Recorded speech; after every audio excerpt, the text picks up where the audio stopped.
That's funny. I was going to write down some notes, but I was going to do like some rapid fire questions. I might write them down as we go. I don't know. So stuff that comes to mind. Yeah. You're not going to write anything down. Your books and stuff's for looks. It's cosmetic. Even your book's mini matches your beer. There's even, I got hella notes, bro. Dang, dude, look at you. But you know what? This is over the course of like 4 years. You tricked me. It only goes, well, it's about halfway now. Yeah. It used to be one I keep in my Versa. Like during breaks or lunch, if I was sitting in it, it'd be like, huh, I have a thought. I'm going to write it down. As you wrote your poetry at lunch. No. Yeah, your phones. No, yeah, my phone, baby. I saw you you shared that Dead Poet Society movie. Did you watch that recently or it just popped up? The Robin Williams clip? Well, I was going to wait till we hadn't done the introduction yet. I didn't. Oh, I was trying to feel. Go ahead. I was trying to feel a moment. I didn't know which moment you wanted to. Go ahead. Have it started. Let me hear your introduction. You want to hear the introduction? Yeah. All right. Well, welcome to episode 5. We're here live right now in the kitchen once again. I mean, with Betsy here keeping the company. No pup cam this time. Sorry, I didn't charge the batteries.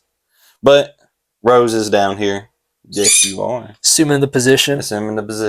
Just laying where she usually does. And I'm sure you can hear all of it in the background panting. But you were saying about the Dead Poet Society. Yeah. So did you watch it recently, or you just stumbled across that? That clip just pulled up, and it was like it is one of my favorite moments of the movie. I did watch it like within a year ago. I'd say that is within the last year. Our English teacher freshman year showed it to us, and of course, a bunch of freshman high schoolers were like, "Oh, what's this bullshit?" And whatnot. We don't want to watch this, which I kind of liked it at the end of the moment in there, but I was like, all right, yeah. Robin Williams, I like him. I'll get back to that eventually. And then I rewatched it 4 years ago, and I was like, damn, that's actually a lot better movie than I thought it was then. Like, I don't know. If you haven't seen it, fucking watch it. Yeah, we've been watching, well, not all of a sudden recently, but we do watch a lot of family videos or stuff that's friendly for the kids. You know, like not a bunch of cussing or anything. Is Dead Poets? They maybe said one bad word or something, but we watched that somewhat. I was thinking of the ending. No spoilers. But. Yeah, I mean, we watched like Doolittle. We watched Mrs. Doubtfire and like some of his library recently. And I was like, now, when you say Doolittle, you mean Eddie Murphy? Or? Yeah, I was speaking of Doubtfire, but then I said Doolittle. But we did watch the Doolittles too. Well, because Robert Downey Jr. did a remake with it. I didn't watch that one. I've seen like a part of it, but I haven't got around to sitting down and watching it. Which I like Robert Downey Jr. RDJ, yeah. I like him as an actor, not outside of Iron Man. But yeah, I'm good. What, do you want me to hit you with some? I guess. I'm here the vibe, man. I got a pretty good one, I guess. So we were talking about last time about sitting cage side and being kind of desensitized to fighting and getting used to it. And then I started thinking about, do you think it would ever be, I don't know if it probably would never become a thing, but what if the next thing, because everyone gets used to it, I'm saying like in a decade or 100 years or something, people fight to the death. Because people used to think that MMA is super crazy when it first was coming, and people had to go to Japan and they'd get arrested when they came back, like back in the early Pride days. I think that was the premise of, what's the name of that movie with Hugh Jackman in it? I have no idea. The robots where they're boxing each other. Oh, okay, I know what you're talking about, yeah. Comment below if you know them. I can't think of it right now. Real Steel or something. Because that was the premise why they went to the robots, because people wanted to see actual destruction. I still remember the monologue when he says that. Well, I was thinking about it. Everyone would be like, "Oh, that's crazy! You're a psychopath for thinking that." And I was like, "Well, it used to be a thing with like not Romans, but Gladiator. Like they used to do that." And then I was thinking about Django and that movie, and they fought to the death, and I was like, Jesus. Say his name again. Django? Django? Was that on purpose, or the D is silent? Is that the whole joke in the movie? Well, it's Django? Django's actually an older movie, like series character. He actually makes a cameo in that movie. My wife hated that movie. Poor Lizzie. Did you make her sit through it, or yeah, she just all the the bud. the slave stuff, and which is supposed to be kind of a shock factor, and like them fighting to the death, and like slides over a hammer, and Mandingo fighting. And, I think that's what they called it. Yeah, and then they had the dogs, getting them up in the tree and everything. Yeah, there's some pretty gruesome stuff, but that's what's the director's name? That's his Quentin Tarantino. Yeah, that's his thing there. But anyway, I was thinking about Django. I'm gonna keep saying it that way already. And I was thinking about Gladiator, and then I know you haven't seen it, but there's a series called Altered Carbon, and say it again. Altered Carbon. It's kind of like cyberpunk. It's like a little bit in the near future, and they put your conscious on like a memory drive, and so essentially you can live forever. It's like whenever your body gets old, it's like they just keep cloning your body and just put your chip into a brand new body. And you keep, so everyone's living to be 3, 4, 5. However rich you are, the longer you can live. And so people are just bored because they've done everything, and partying's not fun anymore. Drugs aren't fun anymore. Reminds me of a Justin Timberlake movie. And so then, Just in Time or whatever. And then, then they're just fighting to the death, and it doesn't even matter, because then if you die, they just give you a new body anyway. So they were fighting for like upgrades is what they were doing, and money. But it's an interesting show. The first season's good. The second season, I didn't care anymore. It's worth watching. I might look at it. It's fun. If you like cyberpunk and that type of stuff. The list that I have of shows and movies to watch is surprising. Just wait till you have kids and you don't get the TV. And then when they finally go to bed, then you're just tired. You're like, I don't even want to watch anything. Or it takes a month to finish one movie. Which, by the way, we're not expecting. Callie's pregnant. No. Surprise! Episode 4, Callie. This is episode 5, by the way. No. I can't count. Because my sister asked me one day, she was like, I asked if Callie was, and I was like, was she not drinking? It called me off guard. No, we went to watch a softball game of hers, and just randomly? I don't know. We just went, and we had to leave, but I think somebody mentioned it to her. You made a comment like, yeah, you'll know when you have kids. You said that one of the other times, and she was like, wait, hold on. Spoiler alert. But no. That was a small Easter egg I planted. I'm just trying to manifest it now. I just keep saying it over and over. That's what it is. And Callie doesn't even get mad. She gets mad a little bit less each time. She just looks at me. You're starting to worry now. Yeah, that's what I think. That's what I'm trying. That's funny. Yeah, I'm starting to have to watch what I say a little bit in these podcasts. People are starting to call me out and come up to me that I'm talking shit. We appreciate everybody watching. I honestly didn't think that many people would watch. So I want to shout out everybody watching. I also want you guys to know that it is not very thought out, and we are just talking a lot of shit, winging it. And people have come to me. Craig's said stuff to me about that I said, and I was like, I don't even remember saying that. Just talking about random stuff, just rambling. It's like it's not very thought out thoughts, some of these. See, this is how I feel after the cage fights.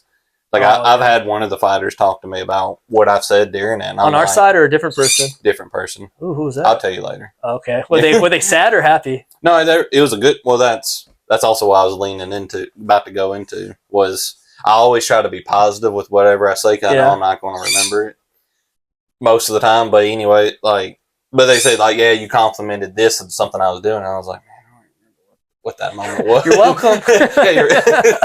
I'm just so in the moment. Sometimes it's like I'm not, keeping mental notes. Some things I do, but we really need to compile all the fighters bios and stuff, because that's been such a pain every time. And I know I've done some of them a few times. And it's I just need to get some kind of Excel workbook put together. My idea is always binders. I don't know.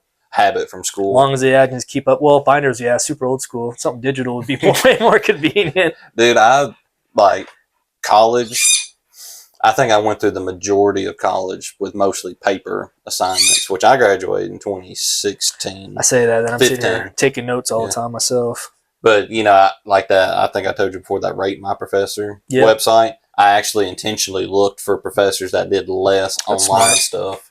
I was like, man, I grew up with dial-up out here like that. No. You're not trying to do Blackboard and all that crap online? Yeah. And things dropping out, and then all of a sudden your test. That first semester, there was 2 classes that did that. I failed one of them because that math class was purely online. But we were there in person while he went over stuff. But other than that, a computer class, I failed because it was none of this is read. Well, I don't even know what the word is. I wasn't following along at all. I'm sad that Caleb McBride took his gi patches off After that fact, I mean, I laughed about it, and then later on, I was like, "Man, that would have been something cool to like put in the shadow box." I will say, down the road. He said it wasn't because you said that. I know, but he said he was already starting it. But then after the fact, I was like, I feel bad because he could have put that in the shadow box or done something, you know, for years down the road. Because to me, it's maybe like, he didn't give a shit. You got your white belt and your blue belts and all that. If you trained a certain amount of time somewhere and said switch to a different school, I would think like, yeah, you keep that. That's part of that growth that you had from over there. Maybe he just didn't care. I mean, I guess not, but I guess he really liked the gi. If he wanted to take those that's what off, I was thinking. I was like, man, after 5 years, you finally cut him off. I was laughing. I was looking around after I said that too, because I know Austin Little had a dogwood patch, and I don't know, did they ever do patches in general? I knew Mav had one, but I think he did it on his own. I think they just had what they sent to you, the whatever that is design, and then they just had it made somewhere. What happened? I've never seen any besides Mav's. Yeah, they might have been the only one to do it. He's like, you guys want to get some patches? And everyone. A lot of us probably don't have custom stuff made like you and other people like you. Wow. Okay. Call me extra. Yeah. I'm starting to lean into it, but not. I ain't going gung ho. It's fun, man. It keeps you passionate about everything. You need some change ups. I wear the same origin gi to every gi class. I have the same rash guard and shorts. I wash it when I get home, and then I wear it the day after that. I was talking to Larry about it because he was wearing a white gi, and I was like, man, how do you keep that so white? And he's like, it's brand new. And I'm like, oh, that makes so much more sense. Because that was why I dyed mine. But we were laughing. He said he wanted one that he could wash and dry. And I was like, man, I have 3 origin gis, exact same model and everything. And they all fit a little bit different. And one of them I can dry, and the other 2 I have to hang dry. And it doesn't make any sense. Huh. I thought all the origins you could dry. I mean, you can dry them all, but like they're all a little bit shorter than each other. It's weird. They're all A2s. Well, I know they're all custom. I want to say every single one is handmade, so it might not. Maybe it just might depend on the worker or the. Maybe it depends on like the first week you wear it, or and then it gets set into its size. I don't know. I know the one that I always wear, the tails at the end, they're way longer. I feel like they should be versus the rest of it. See, my Hyperfly one was super short, and it would always untuck, and it drove me crazy. I was like, if the torso was a little bit longer, I would have liked it. It drove me nuts.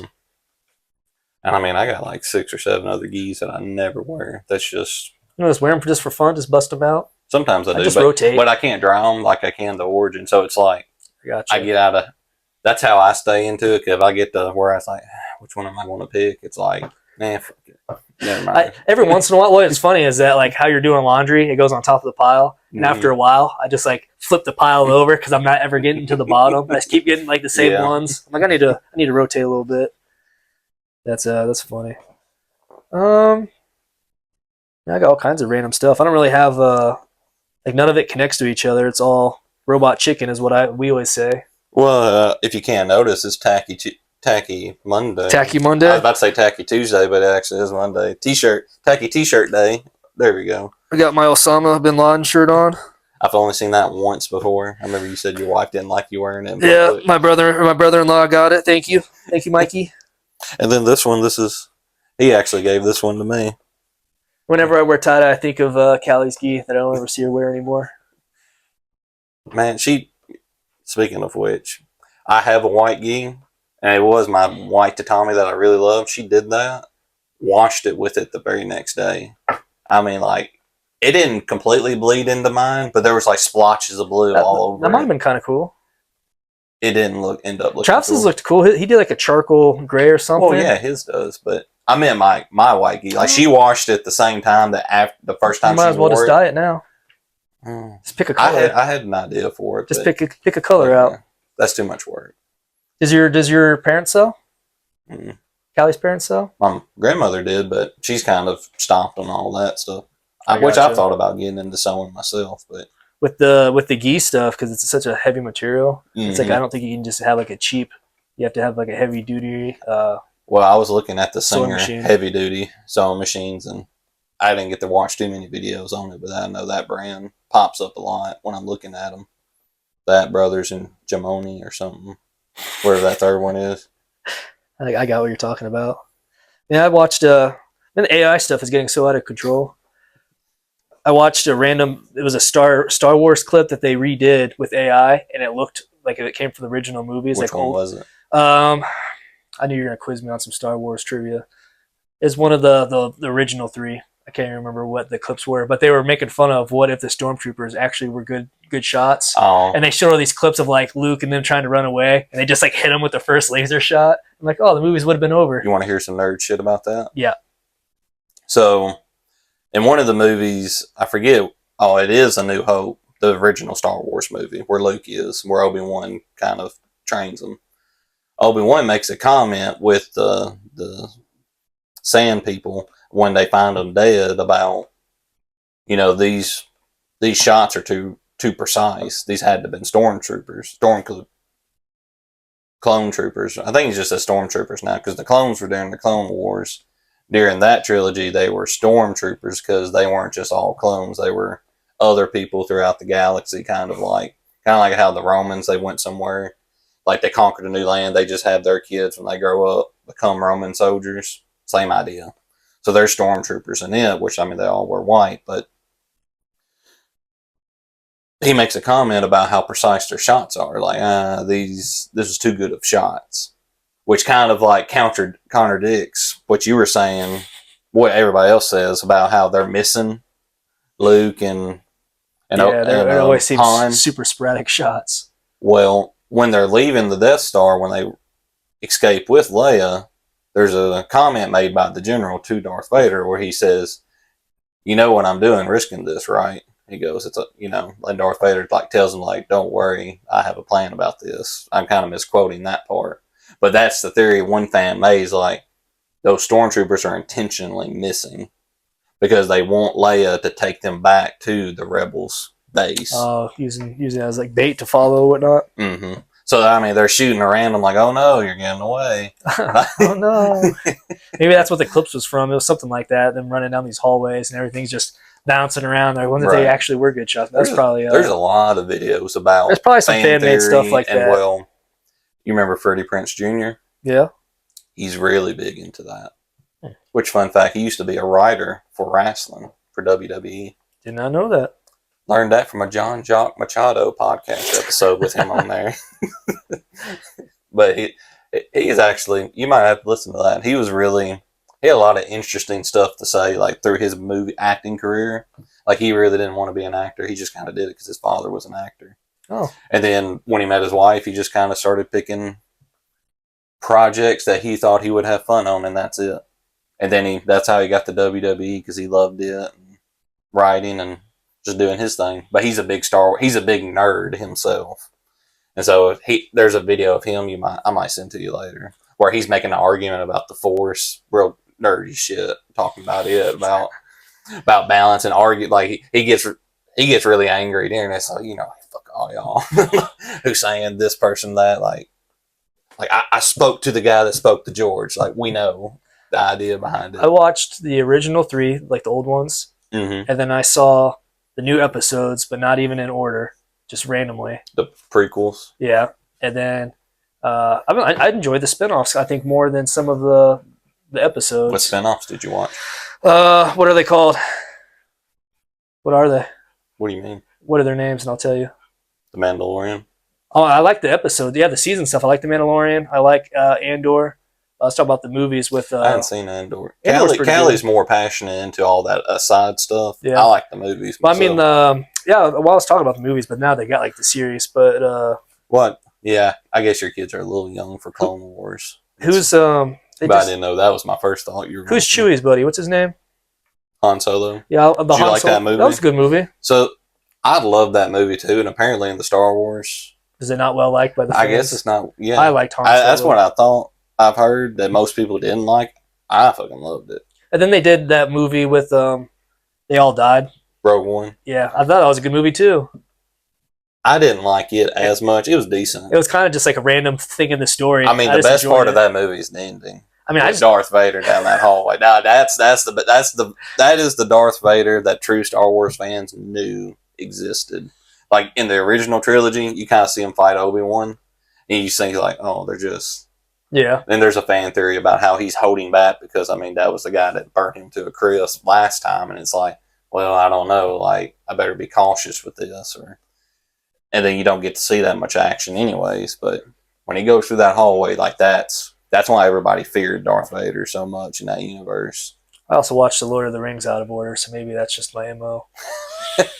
I'm just down for the action. I don't really care about the stories half the time. I'm like doing other multitasking, you know. I'm guessing you watched the Two Towers first. I don't even know. I just remember I must have watched the Was first there one. elephants in it? I think I watched the very first one correctly, and then I think I watched the last one, and I was like, what the hell, it's over? And then I was like, dang, I did this wrong. And then I watched the middle one. I'm like, oh, now it all makes sense. Because I was like, what the hell, it's over? It's like a happy ending. Oh, my goodness. But I enjoyed I obviously enjoyed all the action and like the setting of it, but then I started watching some of their spinoffs, and I just haven't finished those either yet. I just enjoy some of the spinoff stuff, so I've enjoyed the settings that these stories are in. Like The Hobbit and... Well, The Hobbit's actually a prequel to The Lord of the Rings. And then Amazon has some series that I started. I don't know if I finished. The Rings of Power? Yeah, and I was like, this is fine too. I didn't mind it. I didn't even watch that. Which, I mean, I'm just now getting into Lord of the Rings, like nerdiness of it just because of Tolkien. And I walked into the kitchen last night, and the wife was listening to some Dragon Smut, and I was like, what is this? And you know what she said? What? She said, John read all these books, and she was telling me it's something about a rose, I think it was. How dare you assume such things? But I started laughing because I just said that to you a couple of days ago, and you're like, you know this Dragon Smut? I was like, it keeps getting pushed in front of me. First off. What series is it? Well, that was two different series you kind of blended together. Well, that shows you weren't paying attention. No, I just heard like part of this audiobook going on, and I was like, what is this? Because the rose, I think that's a Court of Thorns. That's what she was talking about, yeah. I don't know if there's dragons in that or not. I don't. It sounded like some medieval weird... I don't read that. I just heard missing parts of... I was like, what is this? I don't read A Court of Thorns. It was some kind of fantasy thing going on. I don't know what it was. I started laughing. I was like, she said you read it, and I was like, of course he did, and I just like walked out.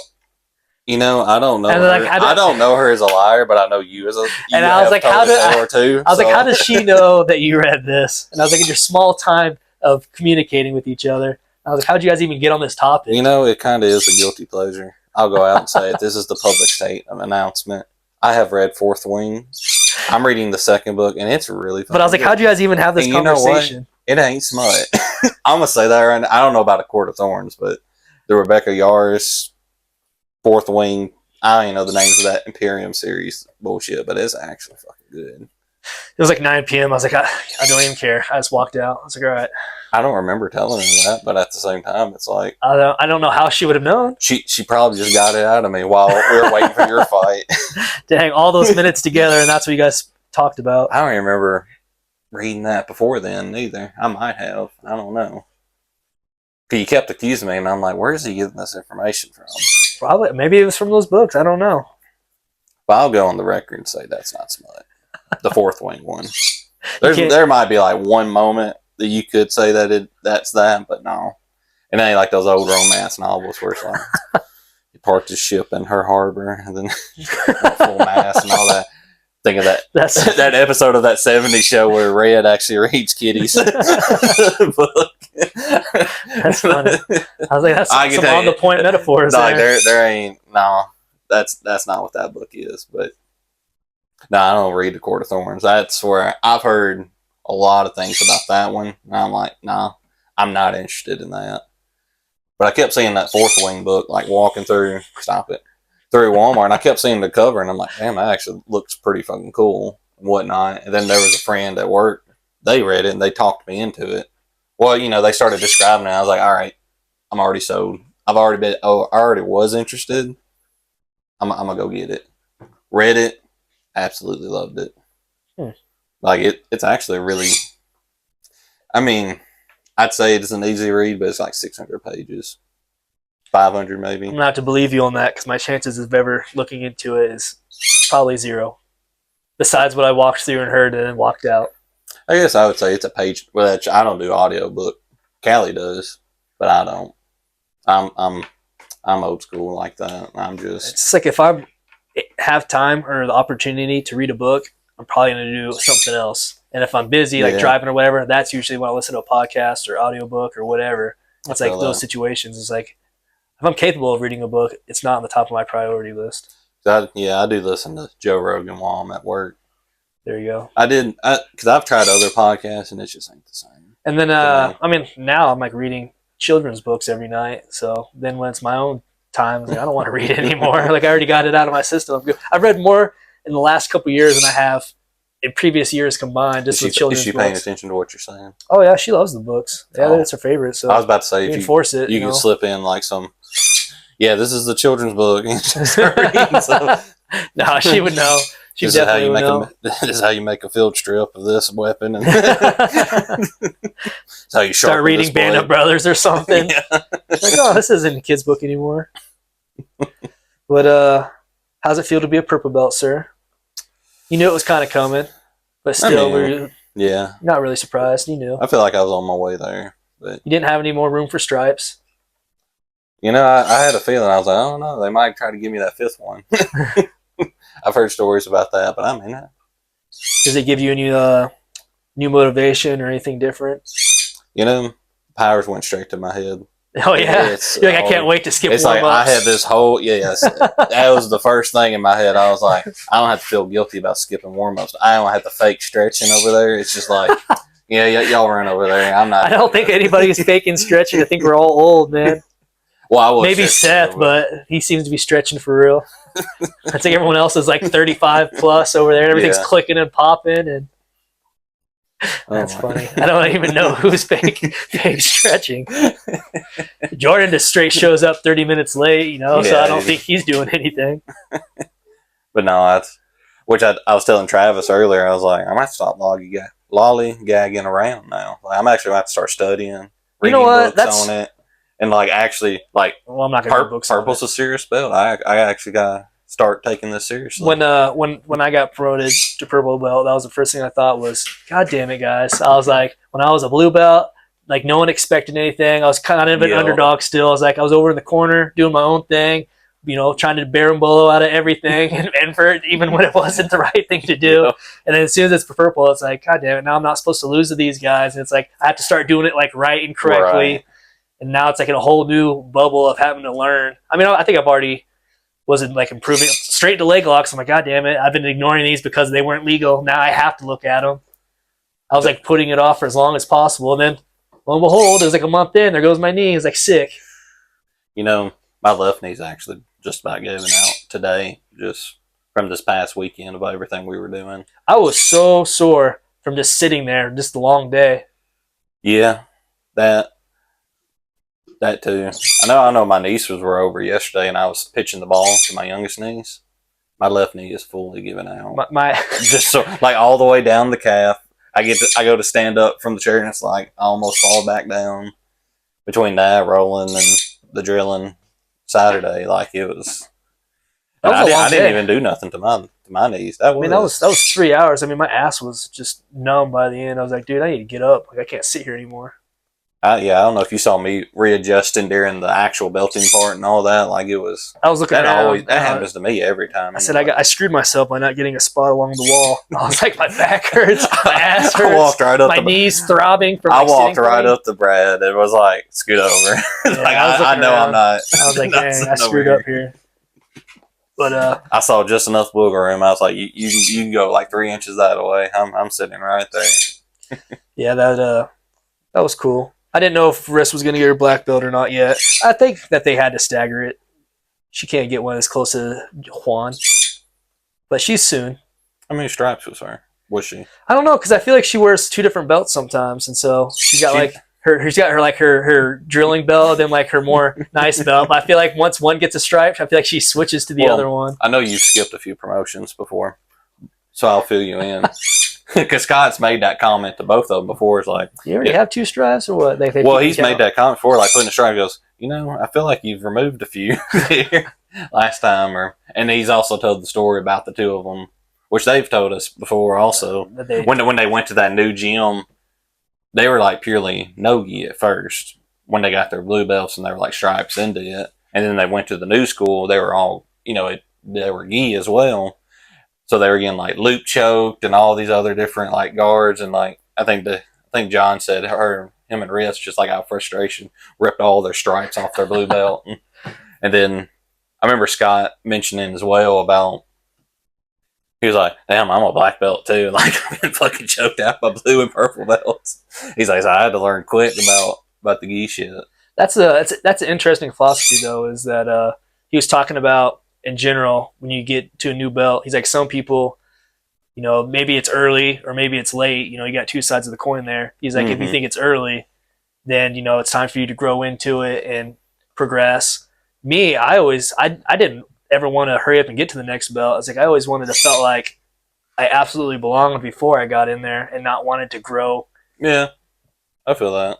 I'm kind of more of just you'll get it when you get it. There's a lot of people I think that want to rush, and it's like, you guys are crazy. It's like once you get up here, it's like it's a whole like each time, you know what I mean? It's like I want to be able to hold my own. I don't want to be just the bottom of the pile again. I don't want to go to a competition and go 0-6 or whatever and spend the money and get my knee blown out, everything combined. Yeah.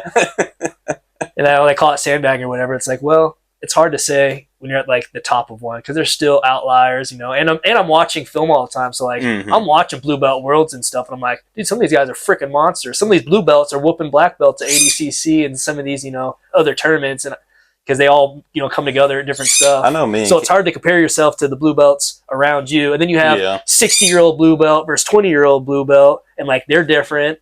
I know me and Callie's had those discussions before. Since she started coaching early into her blue belt. It's very hard to judge. So it was like the idea of the difference between a hobbyist, a competitor, old age, and put one of them other terms in there, like a lethal blue belt. Oh, that's a dangerous blue belt. That's like. Well, we always laugh. We have our inside joke in our circle about that. You're what do we always say about attendance based? You're like, oh, he's just an attendance-based purple belt or whatever, like laughing about it. Like the Avengers thing, like, who's in charge? He's like, oh, yeah, you're in charge. Yeah, yeah, buddy, yeah, that's you. Like that joke.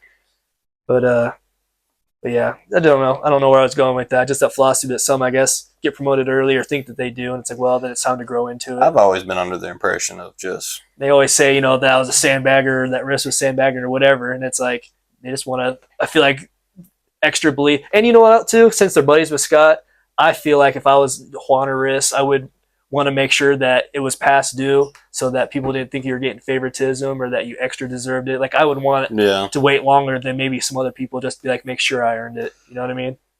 I don't know if there's a word for that. I've always been in the thought of you get it when you're at that level. But there's it's even I know there's like considerations, maybe like somebody's jiu-jitsu grandma. I mean, started when she was 70-something years old, 69 or 79 years old. She started jiu-jitsu, and like the black belts wouldn't let her like do any of the stand-up like judo stuff with anybody.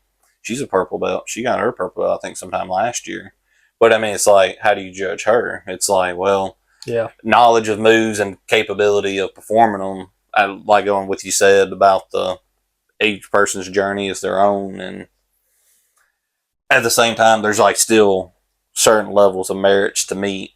Yeah, and that's hard for me to when comparing people or whatever. It's like I'm always comparing it to like what I'm watching, which is the top. And instead of being happy for like their capabilities, you know what I mean? And coming from philosophy, there's always like different types of things you can compare. Like, what if you had a person that was brown belt level on the ground, transitions, even submissions, but they never have any stand up. They couldn't wrestle, they couldn't judo, they could barely pull guard. It's just, I remember Jeff Glover remember that seminar where he was like, he'll just lay down. It's like, I know it's easier doing this. Just laying here and just letting them get the mount. I can get out of mount. I'm not mad about it.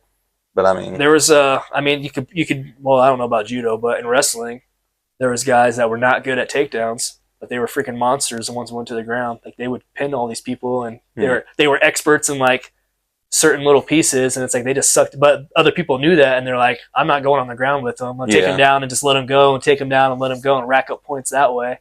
But it's like they would catch people all the time and win in the end. And I've also thought about that with the belt level. It's like, it's not one just technique, but it's also decision making as well. If your decision making's gotten a lot better, I feel like your belt's getting darker as well. That mat time that everybody says, like, yeah, you just need more mat time. And I feel like that's probably what they need. I'm a huge advocate for mat time. We know. I'm always against the shortcut takers. That's what I always say. But then you have the online jokes too about like wives of coaches. And like, oh, she's a black belt or whatever. It's like, is she actually a black belt, or did she just get promoted up quickly because it's like the wife? Which Riss is definitely not that way, but it is like an ongoing joke on Reddit. My first thought was the Whistler brothers. I forget which one is the one that actually came black belt first, but his little brother's like, I just became a black belt out of like, because he kept using me as an Uki for all the moves. I mean, I'll make you he improve. just eventually just learned because he just kept doing it all to him. So he's like, I mean, I just eventually learned from being around it. Well, I mean, you have like Nicky Rod and his brother, who's in trouble with it right now. Oof, J-Rod. And then you have the Tackett brothers, and then you have Cade and Cade and the other Bertello. Like, there's lots of brother groups. Well, those guys are twins, so they're both killers. It takes two to tango. But, I mean, yeah, you can do all the shrimping and bridging you want by yourself, but eventually you got to have a second person to do jiu-jitsu with. Yep. I don't remember what I was going with. Just that philosophy, I guess, about if you get it early or thought that you got it early, it's like, well, it's time to get to work there to make sure you belong. Or if you feel like, why haven't I got this yet? Well, I mean, I'm sure your coach probably has a reason why. I remember there was one clip about Eddie Bravo talking. I forget which student it was, but he kept him as like a brown belt for years. He did that to Joe Rogan. Well, it wasn't him. I know that. But he waited for a long time because he didn't want people to think he didn't deserve it. It was Joe Rogan, the one I'm thinking of. Joe Rogan actually told him one day. I don't know if Joe had his black belt better or not. But Eddie was like, he refused to give this one student his black belt. He's like, how can I give it to him when he can't even do a butterfly sweep?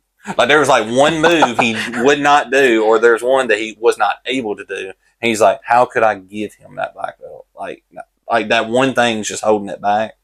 And then Joe was like, dude, fucking give it to him. Like, you know what I mean? Yeah. Like, I've heard of things like that. Like, some can be quite absurd, but at the same time, it's like, there's probably a reason why. If we had to test out, I would have probably just stayed as a white belt. There's certain things. Like, I still don't like omoplatas. I'm not fully against testing. I mean, I feel like you need to have some kind of base knowledge, but everyone's like repertoire or their own systems or like how they like to do things. Like, hearing you name some of the positions makes me question. Like Joe Rogan went under Eddie Bravo, right? But I can't picture Joe Rogan doing like rubber guard and 10 planet shit. Especially now, my knees and getting older, is like, I don't want to do rubber guard stuff. And I'll watch these young, teenage guys rolling and stuff, and it's like, man, you guys are just rolling over your own feet, knees, and ankles. And I was like, they don't windshield wiper. I'm like, man, you're stressing me out. Which I would say, like, but they don't need to because they're all rubbery. I feel like the testing part would be more of, can you at least get out of mount? Can you escape? Can you wrestle? Some of the shit's flexibility and body types, though. Yeah. But at the end of the day, strength. At the end of the day, though, I mean, this is the martial art. You're trying to learn to do these moves. So if you're not able to do them, do you progress in it? So what if? Yeah, I don't know. I guess you'd have to figure out. That's always the age old debate about tendons versus whatever. Mm-hmm. It's testing out, I guess, is part of it too. I mean, there's karate, taekwondo. That's what I'm picturing in my head. There's Muay Thai. Those guys are just screaming, breaking blocks. But there's all those different martial arts of how to. But it's all striking. It's standing up and striking. Yeah. There are different ways of doing it. But does the taekwondo person get it as black belt in karate when they step in there and vice versa? But because there's certain moves that they're supposed to know because that's their art of how to approach those situations and problems. Another factor is, well, should they be competing to see if they belong there or whatever to go to the next? Do you need to compete in order to get promoted? I guess it depends. Do you need to have competed in order to be an instructor or own a gym? I would say that'd come down to the black belt because they're the one promoting them under their umbrella of their philosophy towards the art that they're teaching. That's what I would say. Well, if I just waited till I was like 60 and then finally did a competition in super duper masters, whatever the category is, and it's just me and one guy, like, hell yeah, I got silver at Worlds, and like, all right, now you can have your black belt. I'm like, sick. just sitting back for however many years that is. Hell yeah. I'd like you to entertain that thought. They were talking to Heidi about going to Worlds. And I was like, that'd be cool. And I was like, man, what is that? In Orlando or Vegas or somewhere? And I was like thinking about how much. I think that one's in Vegas. I want to say ADCC is in Florida. I can't keep it all straight. I mix it all up. Because one's this summer, and one's in like August or something, and I'm just a cheap ass. I wish there was stuff locally. Same. Like Paducah's the closest, and it's not that close. And Jackson used to have stuff every once in a while, and I guess they just don't anymore. Because remember, Mav hurt his rib in the Ultimate over there. I think that one was more of a. I think that was like a small get together. I don't know what type that was. Competition. Yeah. I don't think that was.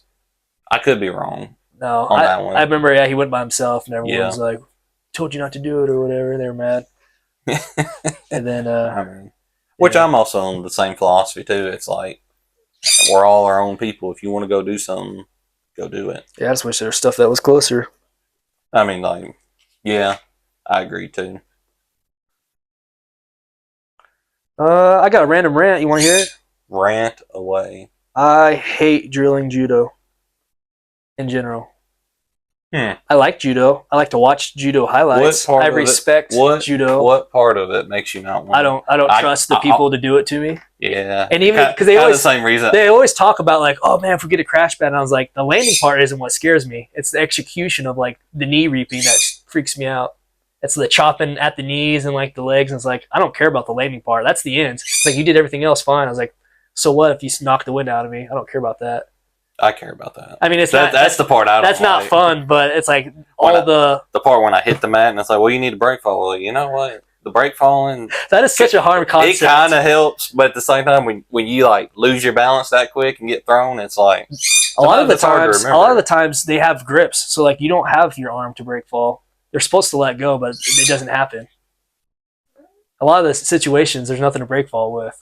And I've watched so many judo videos of some of these moves done, and they're kind of done in a gentle way that I'm like, yeah, no, we could do it like that. But yeah, I've heard them say, but they kind of haven't said that in a while. But back at the Y, they're like, oh, we're gonna need a crash bed, and they're looking into it. And I was like, that still doesn't make me want to let some other white belt freaking honestly, chop at my knee. Those mats we have for the kids to play on over there, I mean, those could be folded up and used as a crash pad.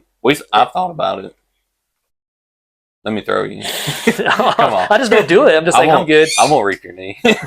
I'll do a pure. I said, you know what, young white belt, I'm not going to throw you, and then you don't have to throw me. I was like, we're just gonna ease through this, work on some other technique. Do our little toe dance, we'll do some footwork thing. I mean, to the entry and which won't throw. Yeah, and it's been a pretty good plan so far. I've only been thrashed around like one time in judo, so that was all right. That visiting purple belt from Colorado, remember him?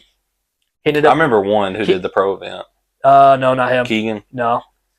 No, there was when we were at the Y, some purple belt came and ended up like he got trained by the same coaches that like John Aristo, Olympic person. I missed that night. He was whooping my ass on the ground, and he's like, "You want to do standing?" It was like after class. I was like, "Hell yeah!" Thinking I was gonna have a better like enjoyable time, and then he was just like throwing me around. I was like, "Never mind, dude. I'm over this gi today." It's my white belt days too, so like he was just gripping me to death, and I'm chopping, trying to get arms off, and I was like, this isn't doing anything. Just over and over. I was like, all right, cool, you win. Some days be like that. It's like you win. And then I was like talking to John about it later in the week. I was like, yeah, he's really getting me with these grips. He's like, I've been telling you guys this and hammering it since the beginning. I was like, really? I was like, it seems all new to me. And he was, I was like teasing him about it. I was like, huh, maybe you were telling the truth. I guess we just don't listen to you. But I don't know. I think that might be part of it. I was like, huh, it seemed new to me. I don't even know what it was now, but that's funny.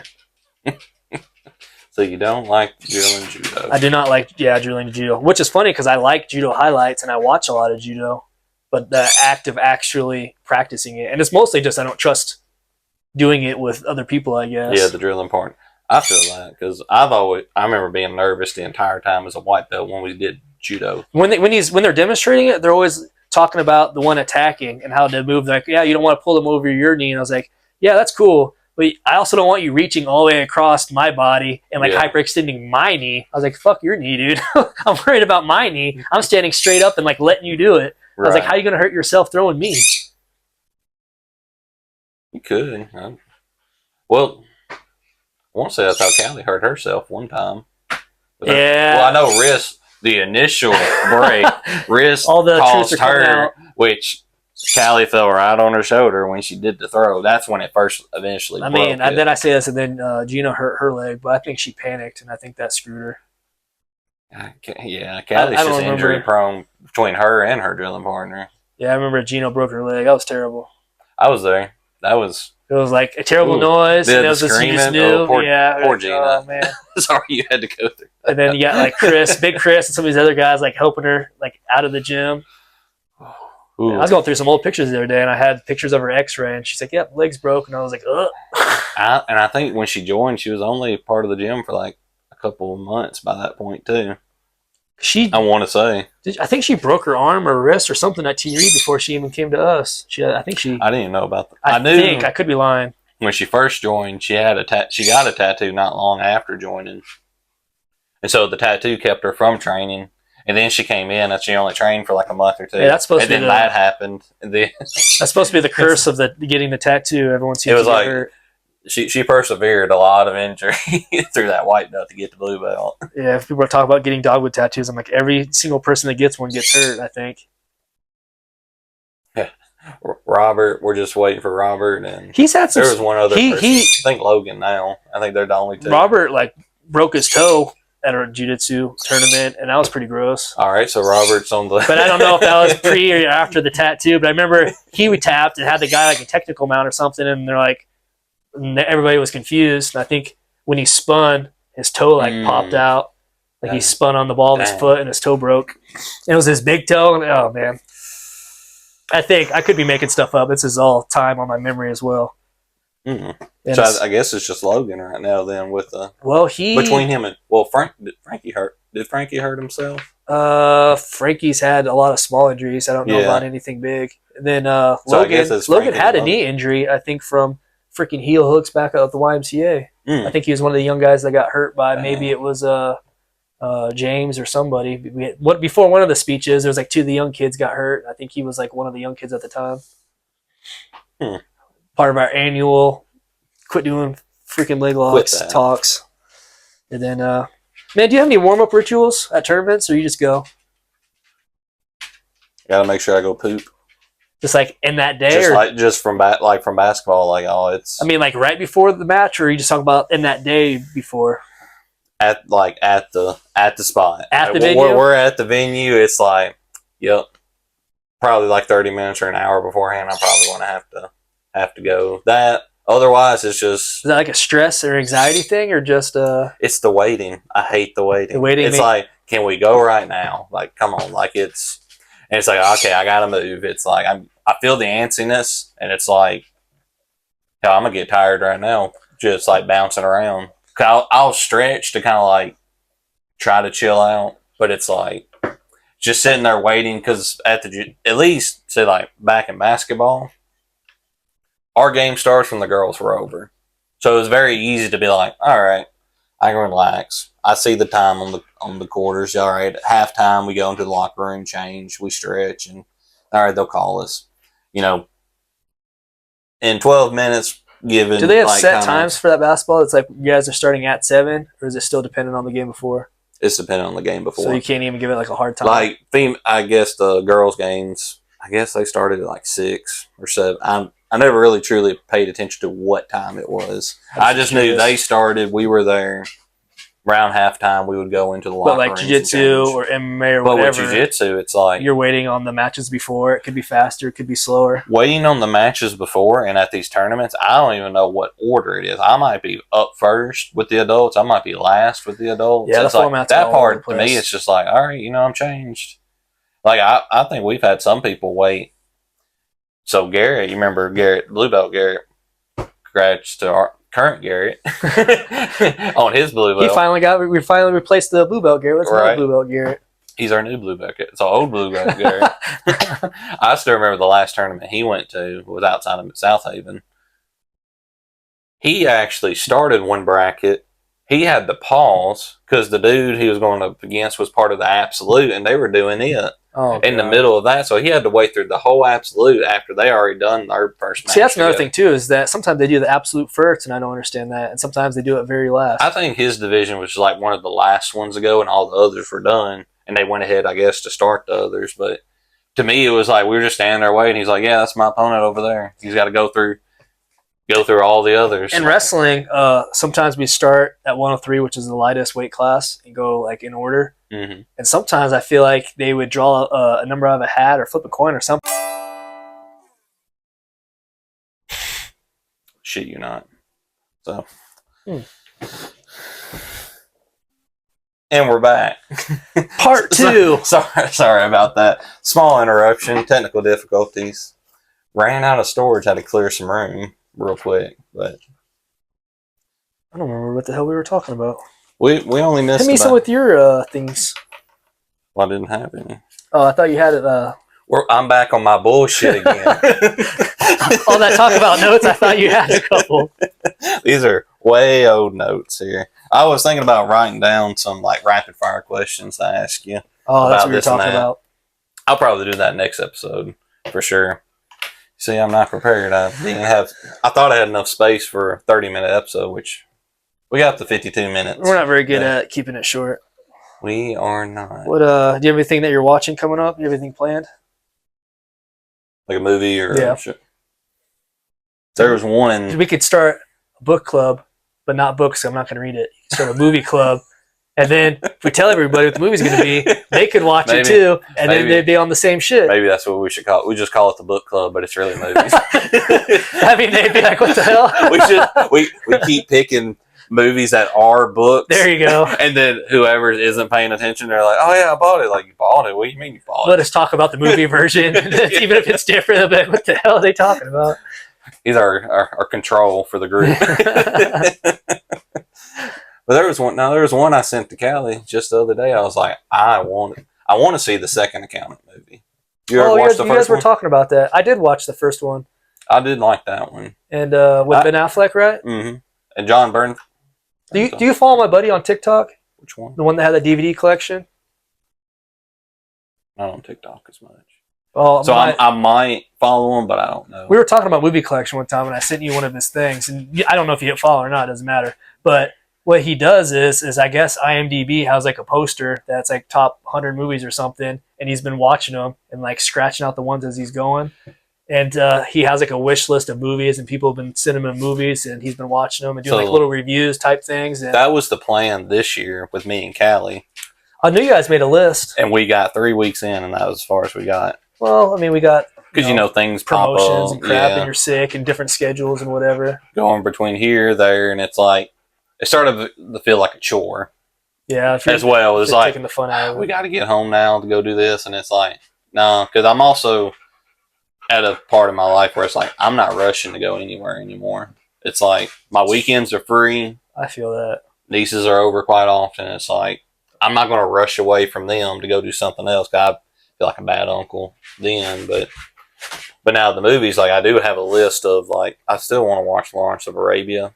I've started it once or twice, and it's like it is a long movie, but it looks so good. It's like I feel like I would enjoy it. I watched. Well, let's maybe just think of it now. I watched that movie Havoc with Tom Hardy. That sounds familiar. It's like just one on Netflix or something. It's an action movie, but I like Tom Hardy, and I like Tom Hardy because he does jiu-jitsu, but that was after I already liked Tom Hardy. He's a purple belt now. And I know, purple belt gang. And but the movie Havoc, he's like a crooked cop, but I didn't know anything about it. But it's all shot kind of like Sin City. It's kind of like comic bookish, and like the action's all kind of not really realistic, but it's fun, almost kind of John Wickish. I don't know how to describe it, but I was like, oh, this is an interesting action movie. Lots of violence and unrealistic type stuff, but it entertained me. It was a good action flick, just because I don't get to watch that type of stuff very often. You ever seen The Princess Bride? Yeah. I kind of went the other direction there, but a long time. But I mean, I was asking Callie that, about the movies, and she says she's never watched it. It's been a long time. That might be something I can watch now that the kids are around. Well, that's something I watched that I never saw until I was like last year or the year before. But first time I actually got to sit and watch it, and I loved it. I was like, damn, this is actually. I see why there's so many memes and stuff, like the different forums I've been on before, and everybody just references the movie, and like it is actually really good. I just watched Shia LaBeouf, that golf movie. The greatest game ever played. Yeah, I just watched that like a week or two, which I've seen it before, but it's been a long time. I actually saw that in theaters with my mom. But I sat there and watched it, and I don't even golf. And then the wife's like, "Oh, it's good." We started talking about golfing. I keep sending you things on Marketplace. Go buy you a set of clubs, $50. We both have clubs. We've never played golf together. Shouldn't have said that. We all have clubs. Shouldn't have said it. Just not even interested. That's going to be the first challenge. Golf. Be a couple's date. Well, you're going to go out there and start hitting balls. Us and the wives are going to go play.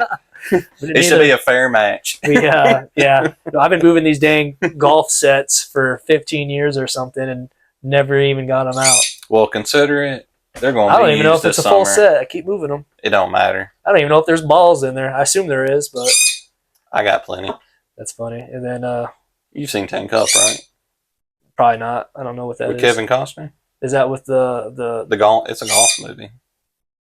Is it new? Recent? No, it's the 90s. No, this is one. I just watched one, I think, with Kevin Costner. And he had a little Mexican team that he got like. I think that was Dennis Quaid. Oh, maybe.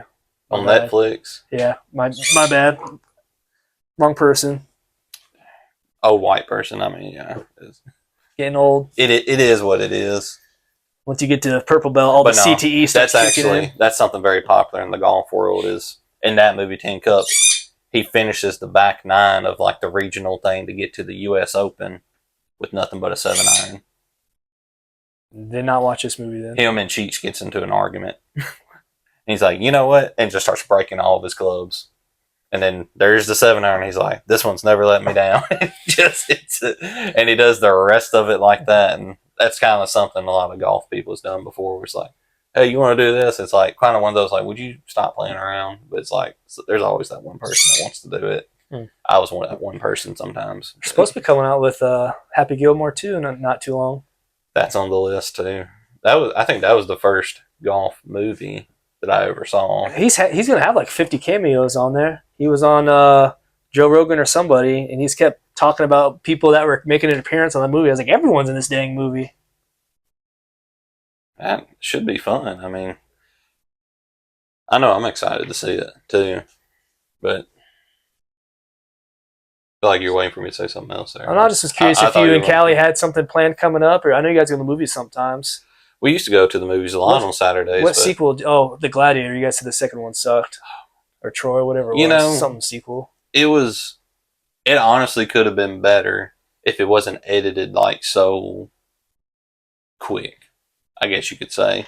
Do you think that's for people's attention spans? It felt like going through like, you have a kid. I have nieces. I've watched them with YouTube videos.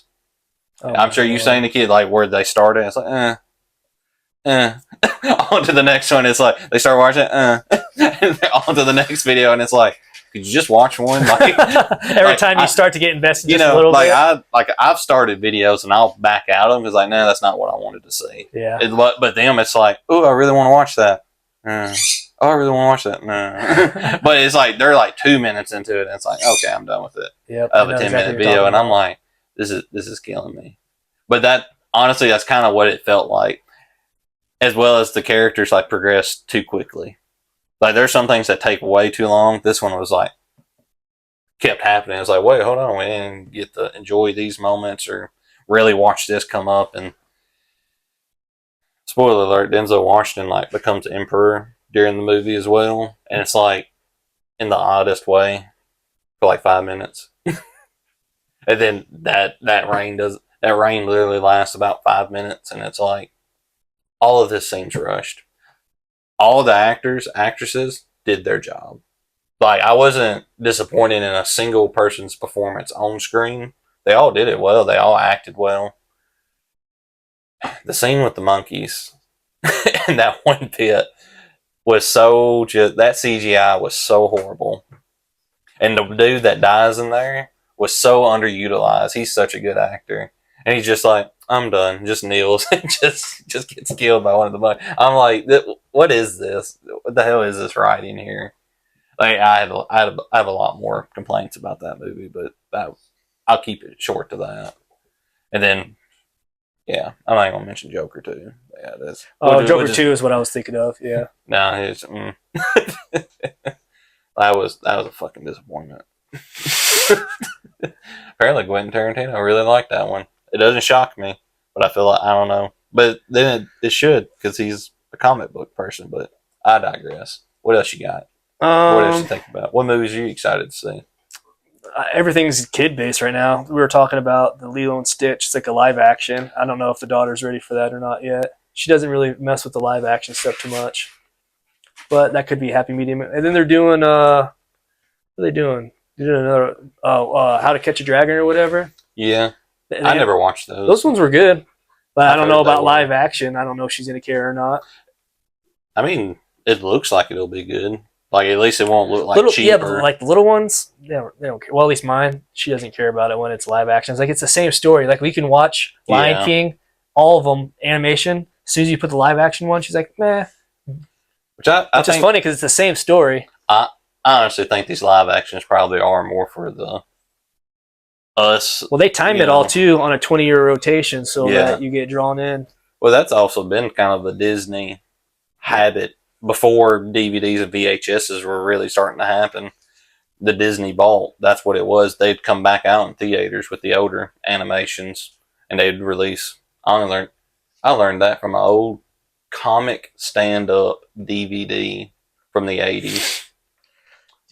Comedy Rodeo Roundup 4 or 5. I don't even remember the comedian's name talking about it. What's your favorite genre of movies? I didn't know for the longest time, but apparently it's thriller. You like thrillers? I had a thing in here about like I don't seek the genre thriller, but apparently that's every movie I like. That subcategory is in it. Every single one. So it lures you over there. I don't even know it. I don't even realize it. It's just constantly. Did Callie say something to you, or you just put it together? No. So here, unrelated. I like thrillers, but then after you watch them, I feel like they don't have any replay value because then you already know everything. Like the first time through, it's cool. Which there's a lot of movies I don't watch a second time. Anyways. There's a lot of. I think comedies you can watch again. I think they're funny. You pick up like different one-liners and stuff. You notice small details. It depends. Comedies are a hit or miss with me because Talladega Nights. That's like my favorite. Well, that was of them, but even I haven't watched that a second time either. But I'll reference it, the scenes, see them on like YouTube. Super Bad. They're Dumb and Dumber and some of these. They that was one of my things was that comedies used to be a lot funnier than what I think they are now, and it was kind of like the cancel culture and everything getting away. I think it was also us being young watching like adult. Well, everyone in the comedy realm always reference Tropic Thunder and him doing the blackface. He's like, you can't do a lot of this stuff anymore. I hear Joe Rogan say that a lot. And then Shane Gillis, that Tires show. Have you watched any of that? It's so funny. Yes. Especially if you work like in an office setting and he's talking about like HR and sexual harassment and all this stuff. If you haven't watched Tires yet, watch it. And I was like, man, they're like completely going back the other direction with some of this stuff. They're trying, but yeah, I am excited for season 2 of that. I forgot about that. And then I haven't seen any of it yet, but I guess Bert Chrysler, however you say it. Not Bert, the other guy with Your Mama's House. He starts with a T. Yeah, Tom Segura. Mm-hmm. He's coming out with something on Netflix, and I guess it's just all kinds of skits he wrote, and I guess they're just all really screwed up. I'm not really a fan of Tom. But he likes like super outrageous stuff. Yeah, and they like find clips and play on their thing, and he does. Is that where he dressed up as Tim McGraw or something? No, he's like blocked from Tim McGraw because they keep messing with him. Well, I thought I saw a he photo probably dressed up where he was like. He was playing Tim McGraw in like a skit. Yeah, yeah. You're right. Yeah, he likes to troll, or I don't know if it's Tim. It might be Garth Brooks. They mess with Garth Brooks. Yeah, Tim McGraw. They mess with Garth Brooks hard. I think he finally like blocked him and stuff in real life. But yeah, he just did all these really like extreme stunts, and they were talking about like in this clip I watched that Netflix did like an internal viewing of it, and people were walking out. And then he said, like, once everything was over with, people were coming in the office and like, hey, is there some more skits? Like, some people wanted to watch it, but they didn't want other people to judge them about it. And I was like, that's funny. But anyway, I heard there's some extreme stuff, and I was like, that might be funny. They watch when he'll do he has that podcast or whatever. and they'll do like these special things your where mom's house or your mom's basement. Or yeah, something. but they'll do like an HBO version or some kind of pay-per-view thing where you have to pay to watch it, and they'll watch like really terrible shit and put the clips on there so you can like watch it with them. Stuff they can't view or like put on YouTube or any of that, like pornographic or just really extreme, and it's like making fun of these people or whatever. So they do some really hard versions that you can't put on the internet and other places. And so I'm wondering about a special. I'm like, man, I wonder what kind of skits he'd put on that people wouldn't work with in any other scenario. I don't know. It's just, yeah. So I'm just not the biggest fan of Tom. Some like of that stuff it's comedy. No, Like I don't care about his stand up either. Because I feel like a lot of his humor came from like he's that person in public that probably would cause a scene at the fast food joint just because like you got my order wrong. What's there's wrong? a lot of Are guys you stupid? Like there's a lot of guys that's like the attitude I get from him. I see what you're saying. And that was like what he's telling on stage too, and I'm like, there's a lot of I don't even really like stand up that much, to be honest with you, because it always feels like to me it's rehearsed and it's not like off the cuff. I just don't find it funny. Every once in a while there'll be parts that are funny. Do you think that same way about Dave Chappelle stand up? Yeah, but I think that when they're on a podcast, I think that's the funniest stuff when they're just talking. I was curious because I had that same notion, but I have a theory. Like I think Theo Vaughn is so funny when he's just talking to people because he just says the most random shit. And I'm just like, what? I think he probably would be the best example of my theory on. He's just funny. Where you're up on stage, you're a little too routine. Yeah, you're not really. Because I mean, what do you think about Ron White? I don't really care about him in general.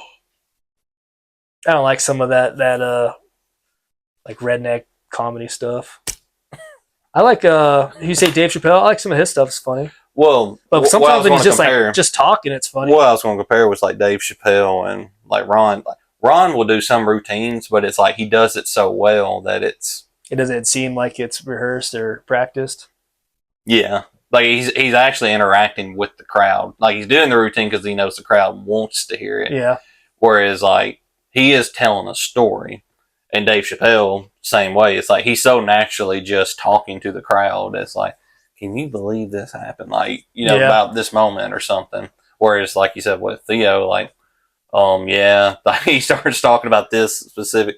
Joe Rogan's the same way a bit. I've wondered if it would be funnier to me in person going to like a comedy club, but I'm really not even interested. I'm not. I've seen a few different of the specials or whatever, and I was like, meh. Because on podcasts, like I'll be dying sometimes listening to these guys and off the shit they're just saying. I might alienate myself with some audience members. But like Seinfeld, I couldn't get past the beginning of each episode because he'd do that stand-up like, umbrellas, what's the deal about those? And I'm like, I feel like you're doing this on purpose, but at the same time, it's like, that's not what I want to watch or hear right now. Even like when Shane Gillis is doing his rehearsed stuff, I don't really find it necessarily funny, but sometimes it's funny just because he goes in these extreme directions, and you're just like, what the hell? Shane is like a goat in the making. Because he'll just say all the shit you're not supposed to say, and I'm like, that's pretty funny. I do love Shane. But if you do, Tony Hinchcliffe and the Kill Tony, like some of the stuff on there is funny. But they're also like, it's the parts where they're just talking because they'll be asking them questions and pulling stuff out, and those responses is funnier than their little 60-second stand-up part. Yeah, he's just like talking like the whole cam talking about rocks, and so I was like, that wasn't even part of it. They were just talking to him, and he's like, yeah, I like rocks, You see that video where Cam talking about that crackheads he runs into on the street? He's like, man, I foot raced this one day. I believe him too. He's like, man, I challenge. He's like, yeah, I'll do it for like, I forget for what, like a taco or $5 or something. He's like, yeah, whatever city I go to, I got to talk to the crackheads. Damn, dude. You think the St. Jude will ever happen again? Or do you think that's completely done and gone? I don't know. I don't think John and Rissa, they're doing Black Cat things now. Like, I don't even think they're interested in it. I wish they'd do it again. They were talking about, going back to the community, different things at the promotions. This isn't even in here. This is me thinking out loud. But I was like, man, I do miss I noticed you went through all your notes already. I jumped around, and then I didn't know which ones I skipped and whatever. And I was like, whatever. You didn't even mark any of them. No, I just literally You even got the wrong. I thought that this was 4. I really did. You know what it was? Well, I don't even have 1 in here. I just went straight from. I don't know what other book I had. I don't know. I'm on episode 4 mentally. Whatever, it can be 5. What was Do you know all the titles? You conquered your fear of cows. Which one was Back in Black? Was that 2? I think 2 I had my Foxcatcher shirt on. 3 I think we both wore black. And then I don't know what 4 was even named. You named them. This might be 4. These are your titles. I don't know. Well, I thought this was 4, but on the way here from work, I was like, no, it's 5. I was like, oh, God, we've already done 4 of these. We don't even know what we're on. 4, my 5, apologies. 3.5. I don't know. We have 2 parts now. We it's were 4 so and 5. organized before we started filming any episodes, and now we would have been on 6 or 7 if things didn't happen. 4 going on 5. One of these 2. Hell, who knows? Who freaking knows? But we got a new pope, and all the pope clothes have been super dope that have coming out. Have you seen any of those memes? They're making all, because he's from Chicago, so they're doing all kinds of Chicago themed stuff. Dogs and they're doing like him, doing the sermon, and it's like rap in the background and like Sosa. I thought I sent Chief you Keef. one video where they were talking about they found a video of him at a Cubs game Dude, or a White Sox game, one of the 2. That, it might have been somebody else that just looked like I've been enjoying the memes. And then current events, Dogwood 2 has some water damage, so they're talking about that. So if we ever look back and be like, what was going on? The roof collapsed a little bit. That's what's going on today. Which, when we went up there, man, I thought it looked bad then. But like some of the boards, like the waves in it. They just need to gut it. Anyway, I mean, I don't know what their plans are besides making it in another place, but you don't need offices or any space up there. You're a construction manager. You know how to assess how much how much would it cost to just destroy a building, 2-story? You think it needs completely gone? I think just gutted the inside. Well, I think the frame's probably bad. Let's say me for just reference. If say like this block in town, the size of Dogwood 1, 2-story, red brick all around. Why's it gotta be 2 stories? What are you gonna do in the second story? Because it's an analogy of the actual Dogwood 2. Oh, I have no idea. I'm painting a picture in your head right now. If you give me a sledgehammer, I like demo. I ain't gonna clean all the shit up though. But I'll tear that second floor up. I wouldn't want to be inside. You're not gonna help? In your analogy, or we're not both demoing? Just me? I'm talking about a bulldozer.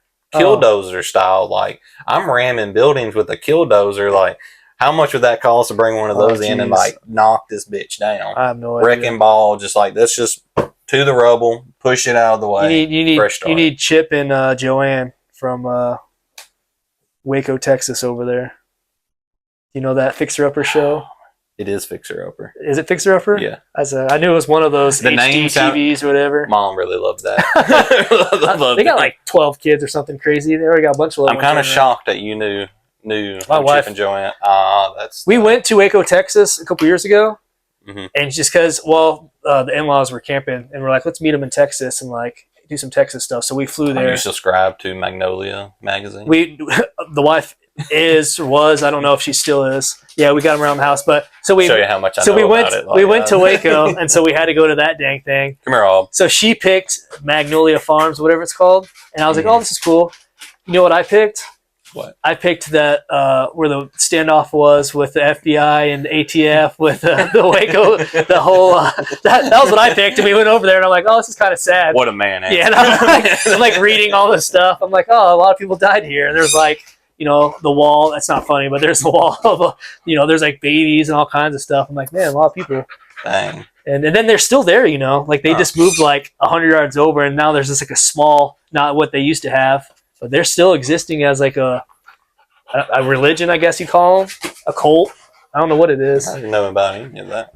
I did watch a cult documentary a month or two ago called Holy Hell. You ever seen that? No, I haven't gone any down. Give it a watch. Down to any of those rabbit holes. It's on holes. Prime Video. Give it a watch. You know what's funny though? This you were talking about sewing. We watched a documentary last night about inmates that sew quilts. And for some reason, I like scanning. I feel like I've heard of that. And I thought it was a series. And then after like a half hour, it was just like the end. So I'm like, well, where's the next episode? And it was just a mini documentary. And I was like, oh, damn. But I got invested in these guys. Where's the next episode? Yeah, but they're all there for like life for 25 years. They're like bad stuff. A lot of them murder. And so you see them at first and they're going through their block or whatever the different terminology is. And they're like, yeah, you're going to be hard in here. You're going to be tough or else people mess with you. And he's like, get out of my way. And like, these big intimidating guys. And then once they get to their work spot, they go in and check in, and they're just sewing quilts all day. And they're like, yeah, I really like this fabric. It's got all these butterflies. And it's like, I really like the colors on this one. And so they have completely two different sides. Warrior in a garden. And then they're talking about, like, I like butterflies because my mom liked butterflies. And they're talking about like their childhood. And then they go back to themselves and go back to being tough once they're out of there. But it was pretty interesting. Yeah, so think twice before you make fun of my schmut. But they were talking about sewing and everything. It was fun. I like that. That would be cool. And they're making the quilts for like foster kids and stuff, so they're making them all for children. That's cool. But no, that's all I got going on, brother. Joe Rogan talked about Holy Hell because it's the original mothership building they bought. They're going to put the comedy. I knew it was club about in. a cult, but I didn't know there was anything. But that's the documentary.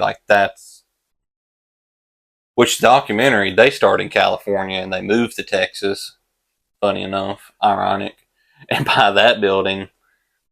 But it took like an honest 40 minutes into that episode where I was like, what was Joe Rogan talking about? Like the things he mentioned about it. And then I was like, oh, there it is. I won't spoil it, but when it happens, it's like, oh. Do you watch a lot of that type of stuff or you just happen to watch this one? Callie is really into like murder mystery That's stuff. That's what I was curious about, yeah. I really could give two shits. There was one on, I think it's Netflix, called like Don't Kill, or something about cats. And I remember finding it, and I thought it was going to be like funny cat videos or something. Like I was like eating breakfast, like not awake, and I was like, you know how when you're finding movies and you start it and you're like, this is all too serious right now, like I'm not in the mood. So something about cats, I was like, whatever, I'll watch this. And I'm watching it, and it ended up being like a serial killer thing, but I had no idea. Mm-hmm. And then long story short, I got invested, so I like finished it all or whatever. But the wife's like, what are you watching? I was like, I guess serial killer stuff, because this dude's like killing cats or whatever. But wow.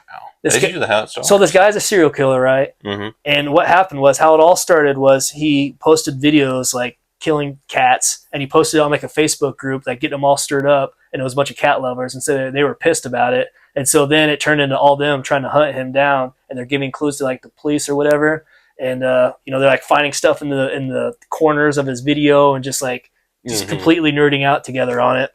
And then he was leaving them little clues in the videos too, like, because he's a psychopath, so he likes the attention. So he was like leading them on and feeding them clues. And they were telling the police that eventually he's going through the steps that he's going to kill a person eventually, and then he finally does. And then they're like after him or whatever. But then they're talking about this stuff, and he made these videos, and posted them. So I was like, well, I need to know what they're talking about, because they just kept referencing it and like how terrible it was. Mm-hmm. So I went down a dang dark path, like watching all the original videos. I'm like, damn, this shit is screwed up. And did it mess your algorithm up? No. No. Not to interrupt, but no, but I freaking watched him. Like, he posted killing people on there and stuff, and I was like, well, now I got to see what it is. Wow. But I mean, that's just typical lively crap anyway from back in the day. I wouldn't have went down that rabbit hole. I'd be like, I was getting annoyed that they were talking about it, and I didn't know what they were talking about. And I was like, all right, I'm gonna go watch it. Sometimes I've done that before, and I've been disappointed. I've seen the. But after I finished it or whatever, I was like, all right, I'm not watching any more of this freaking. Remember back in the day, like that meme where it was like top 10 things you don't search on the internet. Did you go search it all? All 10 of them. I made it through all 10. It's a stain, but it's like, you know what? Won't do that again. Well, when I was... that was like freshman, sophomore year of college. It was like the first few, I was like, this is some weird shit. Then it got to like the Pain Olympics, and I was like, yeah. Ugh. Well, we're pretty all right, I'm at number 9. Might as well look at number 10. And then I don't remember what that was. Well, I guess that would be like 12, 13-ish. That's when all the beheading stuff was happening with I never watched Al-Qaeda. You didn't watch any of it?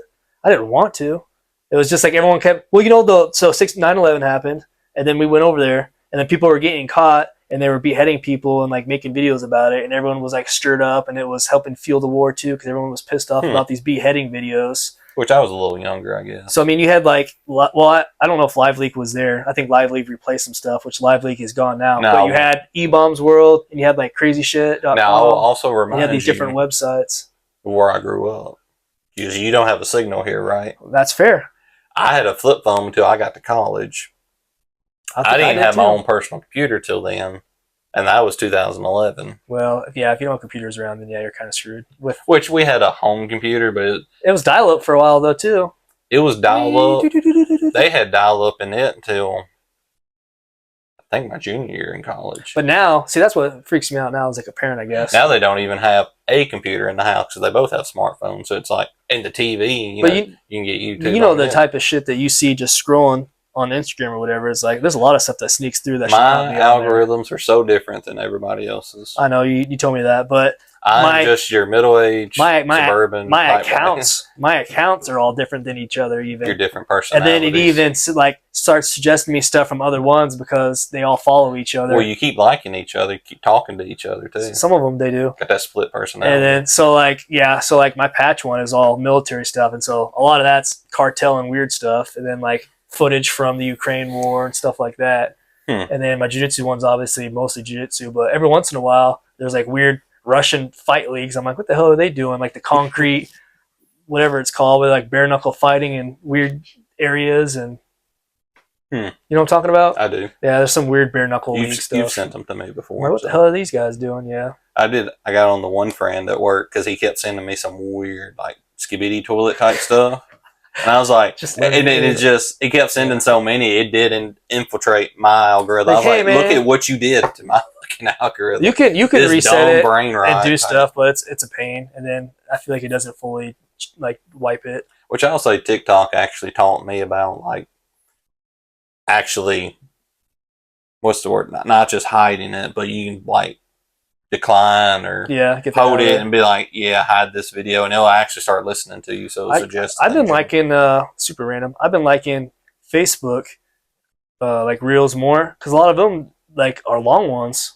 I'll be swiping and all of a sudden there'll be like a 20-minute one that I'll sit there and watch. You know what I don't like about it? All the friends when we send them to each other, that I got to go back and forth between Messenger and Facebook and back and forth with that. You know what I don't like? When you send me one on 5 different Instagram accounts and I have to keep going. I was like, can't you just send them all to one? How I feel? You need to just send them all to one. Look, homie. Look. They match each personality. I know, but it drives me crazy. I don't want to ruin the algorithm for which ones. If I were to look on your phone, how many red notifications are on there? Not very many. I clear all mine out. I'm the same. Drives me crazy. But you have 65,000 emails you haven't looked at.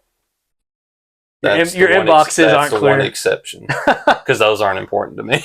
It drives me crazy. The notifications, I like clear them out, get them out of here. Because all the important stuff, I guess you say, is in Callie's email stuff. Like with most others, the real important stuff. Whereas mine is kind of like the only important thing I would say mine is at work.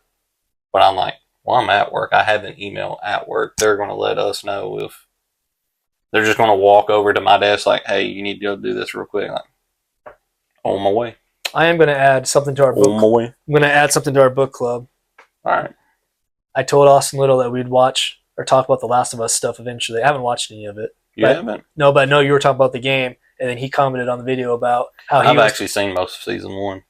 What's it on? Stars or something? HBO Max. HBO, which I need to.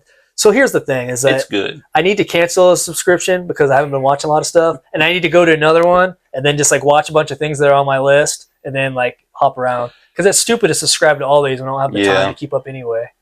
But That's how I felt. But there's so much stuff on like random services that I'm like, I do want to watch that eventually, and then just keep adding shit. So, and so HBO has stuff I refuse to get the Paramount Plus one. I liked that one a lot.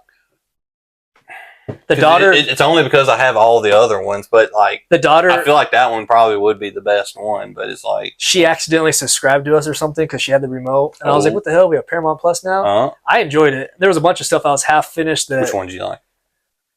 I really like 1923 myself, which I got the DVDs of. I didn't finish that yet, and I need to catch up on Yellowstone. I loved Yellowstone. I can't remember if that show. I just haven't seen this last season yet. There's a show called Smile, I think it's called, and it's like these people. It was some kind of weird sci-fi thing where these people all get stranded in this cul-de-sac, and they all have different stories of how they got there. And when you go down the road, like trying to leave, it just no matter what happens, it takes you back to the beginning, and you're like still in this town. And like these monster zombie things come out at night, and you have to stay inside. But then like more people keep coming in this. It's called Smile, I think, something like that. And they're all creepy because they smile, and they're like, unlock the door. And they're trying to like convince people to let them in, and then that's when they get you. And so that you just have to stay inside at night. It's it. Fuck that. But everyone's getting annoyed because some of them have been there for years, like, and they never leave this little cul-de-sac area. and they see new people roll in, and they're like, "Oh shit!" And they don't know it yet that they're like stuck in this thing. Like they all have like different backstories, and so they all have to go through this realization that they can't get out all of a sudden, and so they just wait for them to freak out and then chill out, and then like, "Yeah, we've been here for 2 years. We've been here for like now they're a part of the community." But it's funny. It's a weird show, but it's interesting. I don't know. Sometimes shows like that just don't. They got some people in there that you would know. I can't. Probably. I can't tell you the names. Paramount's been getting some big names come to them. And then I think they had the Dexter remake. I was really liking that. He's like in Alaska, the serial killer Dexter show, and that's a good show. Did you watch the original? Yeah, I like that. We watched. That was a show we started together. I don't like serial killer shit, but I enjoyed that. I think we watched the first 3 or 4 episodes. I can't remember how far. The first far. season is like low budget, and then I mean, we were enjoying it, but then I think that was because we watched all Game of Thrones together. We watched. See, I never watched. We were watching The Flash together, which that was a really good show. Like on the CW. I hate comic book shit. That was actually a really good show. It was when he fucking flash pointed and it reset everything, and it was like the girl he was trying to fall in love with. I watched part of the movie. He finally gets to fall in love with her. Like they fall in love, and then all of a sudden she's like, "Who the hell are you?" And it's like, "What the fuck?" Like I'm here for the romance, for the fucking. Did you watch the movie of Flash? He like gets all the babies, and he's like eating snacks the whole time to keep his shit replenished. The newest one with Michael Keaton was in there. I don't know who Mike Keaton is. Maybe. Bro, how old are you? Old enough. Exactly. Who's Michael Keaton? I don't know. The original Batman. Come on. Well, not the original, but he's the Tim Burton Batman. Okay. I saw him. I know. I'm not good with names. Beetlejuice. Okay. I didn't know his name. I didn't know that's Mike Keaton. Michael Keaton. I haven't seen the new Beetlejuice yet. It was actually pretty alright. Callie really it's on my wish list. I guess there's people that really love it. Wait list, whatever. Me, it was cool. It was interesting. It was kind of like. Did you watch the Arrow comic book guy? Did you like that? I started watching it. Dude, I wanted to like it, but that was like CW. I watched in its infancy, like 8 seasons, and I thought the show sucked. I just kept watching it. I was just like, whatever. Like while we were doing stuff, I'd put it on. See, Flash was way better. And then did you know what comic book stuff I really did like though? Was the Batman show they did where he's a little kid and it's more about the detective or whatever. You would like that one. I did enjoy that. It was good at first until they brought Joker in. Was that the nerdy guy? He was like the redheaded kid. He started laughing in one of the interrogations, and I'm like, because he killed his mom. And I was like, this is not fucking Joker. What is wrong with y'all? And I was like, I'm done. I'm not watching it. So me and Callie watched that together. It's kind of confusing because they kind of do the Joker and then sometimes they kind of do the Riddler and they kind of like go back and forth with how they want it to be. Like sometimes it's funny, sometimes it's kind of creepy. Like the whole persona of in the Gotham show. Yeah. Yeah, I don't, and that's what really got me away from. But I mean, like when they do different movies with the Joker, like he's always different. And it used to be kind of like Jim Carrey, like it was more silly, and then it got to like Heath Ledger. I'm like, well, this is a whole different version. Well, what make you say Jim Carrey? Because Jim Carrey was well, you're talking about Riddler, or you're talking about Joker now? Is it 2 different people then? Because I feel like the persona is confusing how they do. Now, I will say the Jim Carrey Riddler was way out of character for Riddler. Riddler is a serious person. Riddler is like. Don't they both do like jokes though? Riddler doesn't do jokes. He does riddles, but he's like funny. But that's what I'm saying. And then the Joker's doing that shit. No, that was the pun intended. Like he does riddles, like yeah, but he's silly. His like riddles that. Are more like you have to figure it out. And then in Gotham, that's how the Joker was. He was always doing little fucking clues and riddles and shit, and he'd get mad when people didn't know what it was. They like mix the characters, and it depends on which avenue you go. It only adds to why Gotham probably was a bad show. I liked the show because as soon as they brought the Joker character in, I was like, I absolutely hate this. I'm not watching it again. It was fine. Because that was my first thought with the Joaquin Phoenix Joker movie. Was I went into the movie like mad. Callie wanted to watch it. I was like, fuck this. That was you want to know the nerd. You want to know the nerd reason why? And no, I won't. I won't resonate anyway. So. Sorry, audience. You ain't going to hear it. You don't want to hear it. Fine, I ain't going to give it to you. That was an interesting version of the Joker. He was this kind of split personality or whatever. Crazy, I guess. Talking about the Joaquin Phoenix one? Yeah. I didn't see the second one. It's only the first movie. Well, or like fucking with him. And he's you should watch the second one. I think you really I didn't enjoy really it. love the first one. I just watched it just because. Well, if you didn't really like the first one, you'll love the second one. Mm, I think you will. I don't really care that much. I think you'll love I it. liked Gotham a lot, though. I liked the characters. Oh, then you'll love the second Joker. Why is the detective in it? No, you should watch it. I'm not going to. You already shit on it. It's in the book club now. No, it's not in the book You club. have to watch it.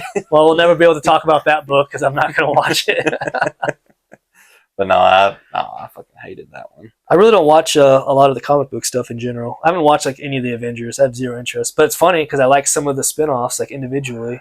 I like the Iron Mans. You just need to watch the movies. And I like the Hulks, and I've seen some of the Thors. I don't like Captain America at all. I don't like that guy. Let me put it to you this way. Every single one of them was good. All the Marvel movies. Until they tried to make this conglomerate money machine or what? Put it all together. I'm trying to think of like the weakest ones. The Thor movies at first weren't doing well, but they're good. I liked them. I like them. But they just didn't do good like box office wise. You have Netflix. Have you seen any of the Thor show on Netflix that's like a Swedish version or that's some kind of foreign version? It's kind of dope. I ain't got all this time like you do, bro. We watched the first season. We never watched the second season, but we watched it like years ago. And what was that? That was probably Zazu. Oh, I was like, does that mean your phone's full again? I heard it's like a ting. I mean, I'll go but look at it. But it's like, I don't know if we stole the story from them to begin with or what, but it's their version of Thor, and it's more myth. It's more like kind of Greek mythology-ish, where well, it is Norse mythology. Yeah, but they go more historical, I guess, with it. But the people he's fighting are they're like monsters. They turn back and forth with the humans instead of having these costumes and they're pretty. It's like a more grungy, dirty version of it, I guess. It was like rated R. He's killing people. I was like, oh, this is dope. But like him getting his powers, he's getting like the shit beat out of him. And you're like, oh, he's about to they're just beating this dude to death, and then he evolves, he gets hit by lightning and everything, I guess. But it doesn't. It's a very dark version of the show. I'm like, oh, you can tell their culture is very different than ours. Ours is like Disney-esque and bright lights and kind of fruity, and then theirs was very dark and grungy, and like even how it was filmed, it's like in Seattle or something. Everything's just dark. There was I'm like, geez. There's a YouTube video I watched. It was like a video essay talking about B films that you would find at Walmart. You know, like the other day, apparently shit you never know what any of it is. Well, say like take that for example, where here's Thor, but you say like your grandmother was at the store. She's like, oh, so and so's talking about the Thor movie. But she grabs what you're talking about instead of that one and buys it. Like, there's some that, like, that's the market they aim for, where they might watch it, they might enjoy it. But since the budget is so low, they always make a profit. So that's why they keep making them. Well, it depends because it just depends on where the story originated. Because I feel like a lot of our stuff we jacked from other people. Like The Office, there's a British version that was first. Well, I mean, so like I just think their version's different. I think it's better. I think it's no different. I don't want to listen to the dub though, or like read the whole time. So it just depends your mood that you're in. It sucks it's in a foreign language. You can't speak British. No, I'm saying this version. I don't know what it is, Swedish or something, but yeah, they speak in something different. It's either you're reading, which I don't want to read in my free time, or you're like listening to weird dubs. Which I've watched anime. Like I'm not a sub person at all. I'm a dub.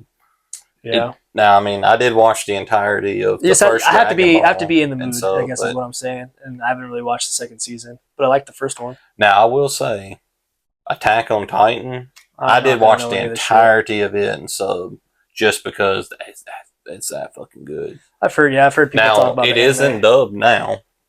There's only 4 seasons. I'm not gonna watch it. I think you actually would like it. It's very gruesome. A lot of action. People die. Murders. Well, I wouldn't say murders, but monsters. I can go on my Instagram and watch Ukraine footage. I'm going to start sending you videos of it constantly, too. No, and the anime stuff, for some reason. I don't know if I'm going to watch like an animation to be Family Guy or South Park or something along that nature. I have zero interest in like anime stuff. Never have. I don't know why. I think I've maybe watched 3 episodes of South Park in my life. I mean, I don't keep up with it now since the cable's gone and all that. I've watched 1 episode when I was probably 9-ish. It was a Halloween episode.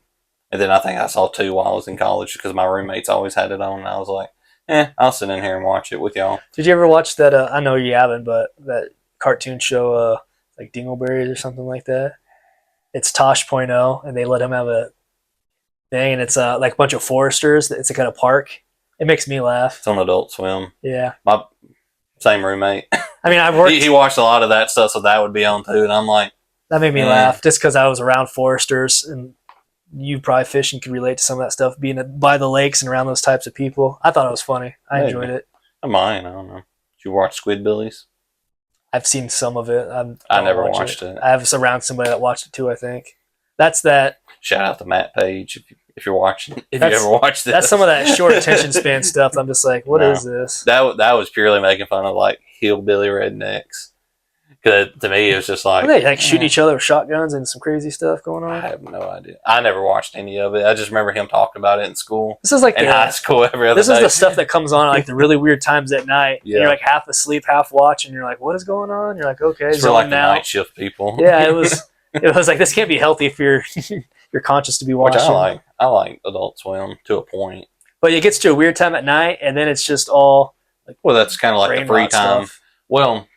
It just seemed like it was super quick changing, and it was just ADD. I'm like, what is going on? A quick history of Adult Swim when it first started was like purely some people left in the studio of Cartoon Network. They was like, well... You want to do like more mature things? Well, they were like, nothing's going on, and they were just making their own art anyways. And they were like, well, we got all this stock of, Space Ghost, Coast to Coast. Like, well, we can just use all this and just repurpose, overdub it with other stuff, and... They were making all their own thing, like on their own free time, and the popularity just grew as it went. Even when they did, so it's kind of like a continuing of that history, I guess. If at those later hours is like the lowest amount of viewership, so it's like, go have fun. See if it sticks, see if it doesn't. See, I need stuff with the storyline. If it's constantly changing quick and doing like little skits, I'm not interested. They did a cowboy show not too long ago where it was a bunch of little skits, and it was pretty dark, and people were into it, and I did not like it at all. Totally missed that. I don't remember if it was Tarantino or Owen. It was some kind of directors that was big names, and I tried to watch it, and I was like, this is just a bunch of little skits. Wait, are you talking about the Ballad of Buster Scruggs? Yep. That is not Adult Swim. No, I'm talking. I just switched to the skits. The Coen brothers. And I tried to watch it, and I was like, this is done well. I just didn't like that it was all these little stories. I'm like, if it was just one story. I actually saw a lot of clips on YouTube of Buster Scruggs pop up, and I was like, dang, I really do like that actor. I wish. And I was like, I didn't know he did a lead in a movie on his own.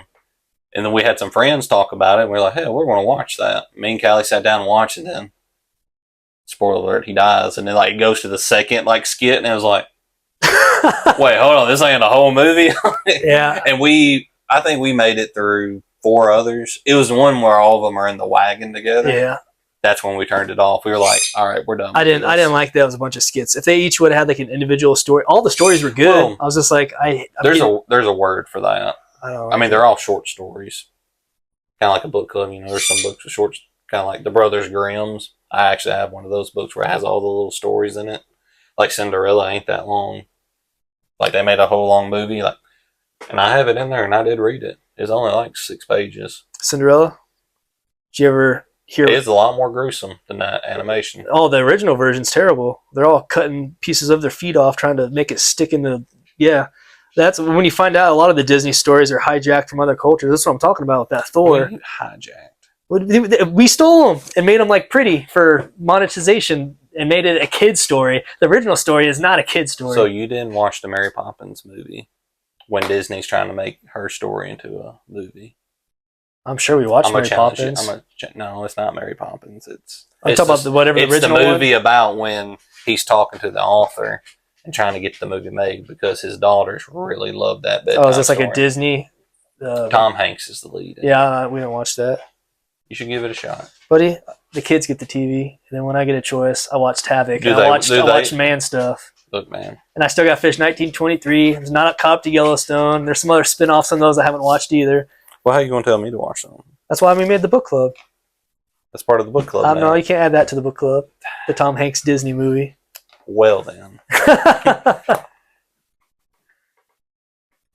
all I got, sir. Let's hear your outro. We were like over We're It's 5 o'clock somewhere, and it's 5 o'clock here. We got at least to be over an hour. I don't know what it's at. Oh, it's closer to 2 hours. Oh. Well, it'll probably be shorter because of the intermission that happened. We talked for 2 hours. The I don't know what intermission that happened. The YouTube version may be better or different durations. Well, it's at 20% on the battery right now. Guess we got to make an Albie. We got to make an outro, bud. My mustache is at you can't jump up the perfect length to keep tickling my nose and rubbing my nose the whole dang episode. I feel like look like a crack. You know, watching other episodes, I constantly do this, and as I'm watching it with the edits, I'm like, just stop, John. Fucking stop. I do that the entire time when we are commentating. I'm like playing with my beard and doing stuff. I'm like playing with the pen. I can like put it down because I just keep messing with stuff. I naturally do that just day to day, anyways. I don't know. I feel like I have stuff just constantly around me. On my face. Rose. He's going to jump on me. Well, that was episode 4 or 5. I mean, I don't know. We thought we were more organized than this, but apparently not. 4 or 5, just depends. I think it was episode 4. That's what I'm thinking. I think it is, but are you gonna do? How long is your season gonna be before you do a new season trailer? I don't know when I'm gonna make a new intro because I've thought about that with like YouTube videos because I change hobbies every now and then. You don't say. And I've followed certain YouTubers where I've watched them go from like 1,000 views per video to like 50,000 views a video, and I can see the seasons they've gone through where they're at like Elliot Hulse with Strength Camp was one of them where I saw all 4 gyms. His very beginning shithole, the better shithole, the actual one where he gained all of his popularity, and then like his big fancy gym that he made, and then now he just makes his videos out of his garage. Did you know? Did you watch the YouTube guy that just quit doing YouTube? Which one? Over the weekend? All the Koi Boys or something. I want to say I thought I remember him as like a catfish. Yeah, he does like a cart. Yeah. I remember him from then, but I didn't know he was popular, to be honest with you. I think because someone was talking to me about it over the weekend. I was like, I have no idea who you're talking about. And then since they brought it up, then all my algorithm was like showing it to me. And I saw the fish one. I guess he had multiple channels. And the fish one people knew, but whatever one he just started went like super viral way too fast. And he's like, now people are bothering me and like my wife and kids. And he's like, it's too much. Demolition Ranch. I remember you watch him. Yeah. I remember him at one point. He just stopped showing his family because he made the comment because so many people were asking. He was like, my daughters are getting older where they're driving around on their own. He's like, and I don't want y'all walking up to them without me around. Yeah. It's like, anything with guns, though, anyway, YouTube keeps getting strict on. Like Hitchcock 45's had a whole bunch of trouble, and he's just an old dude in his fucking backyard. He's in Tennessee somewhere. Yeah, I don't know. There's a lot of people somewhere in middle Tennessee. So a lot of people in Tennessee that there's people I've watched that have all moved to Tennessee since. Whistling Diesel's moved to Tennessee. That's what I'm saying. Everybody's coming to Tennessee since the Nashville craze. It's like they've all moved here. I feel like, and there is somewhere around Nashville. I'm assuming like a 2-hour radius. But I've watched people that are like, yeah, I moved here and bought land, and they're building stuff. The traffic's starting to look a little bit like LA, like trying to get in and out. Oh, Nashville's crazy, man. Last 10 years. It's crazy. It is. Like, I still remember going to the Grand Ole Opry with my grandparents every year for the late 90s to early 2000s for like 5 or 6 years in a row. And just, I remember how kind of empty it was when we went too. Like traffic was almost nothing through the center of town, driving everywhere. Yeah, I wish that YouTube wouldn't be so weird with the gun stuff.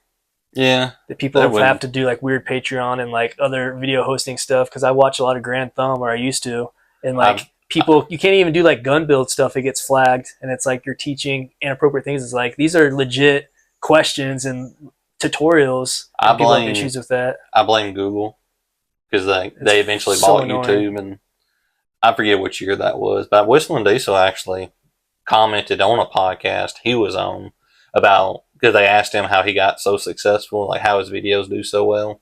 Because I mean, he destroys expensive shit, but he buys all of his own stuff. Yeah. So his Killdozer thing's pretty nuts. He does get monetization. Very little does he loses it.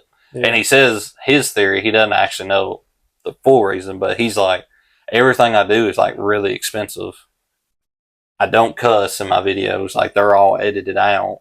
And then he said that. So he thinks the theory is the things he does isn't easily accessible by kids. So like if you were like taking fireworks or something like that where a kid could easily get their hands on it and then imitate it, I think that's where they're like flagging stuff. Even though it might be like, hey, field dressing a gun or something, like, well, their parents might have a gun somewhere. They might get the idea of like, you know what, I'm going to go in their closet and go grab it. That's always been crazy to me because it's, to me, a weapon in general is just a tool. So like you could do, but it's a very dangerous tool. So it's a nail gun in my head. I don't want a motorized vehicle in general can hurt a lot of people. Someone that's experienced a car crash, you know what I mean? Like it's. But I will say it's a lot easier for a kid to say get an unsafely stashed weapon than it would be to. Well, here's the thing too is not to make this super dark, but people that have done bad things with firearms in the past, I've seen the tallies of like how much they spent. It's like, how the hell did this 17-year-old person have like a $10,000 credit in firearms and ammo and like vests? And I was like, none of this is that. Like, how the hell did they even get all this? Something weird. Drug dealing. Something weird. Sold their butthole out to somebody. Yeah, and it was like name brand. It wasn't like the cheap firearms either. It was like like the higher end too. And I was like, it's like $2,500 AR alone without all the extras. Is the black market still a thing? I mean, yeah, but that's just more expensiveness. I mean, how's that going to help them? I feel like that.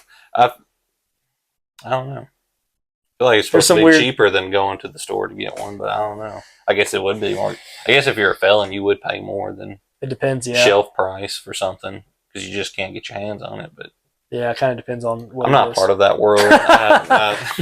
I'm a goody two shoes. Unless he's using reverse psychology and playing dumb now, and he's actually Cholo over there. But I don't know. I don't know what we were getting at, but episode 4 or 5 will go on YouTube eventually, which I still have a bunch of clips I need to post from the other ones, but I'll get them done by the time this is ready. Still sitting on, which I mean that was a lot. I knock out like 2 or 3 at a time, and then be like today I just didn't have time, and then maybe tomorrow I go through spurts like other stuff.